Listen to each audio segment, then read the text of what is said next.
Being an innkeeper is such an interesting experience because you meet so many people and every one of them is like a book. They have their own story. You can open the book and read as much of it as you want to, and everyone's interesting in their own unique way. My name is Darren Drevick, and I'm co-owner of the Phineas Swann Inn and Spa in Montgomery Center, Vermont.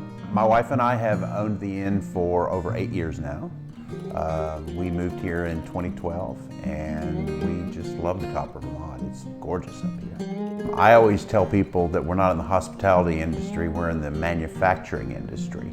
And what we manufacture are memories, great memories for people. So it's very easy if you care about people and you have the right attitude to do that sort of thing, because people really do want to have great memories and great experiences.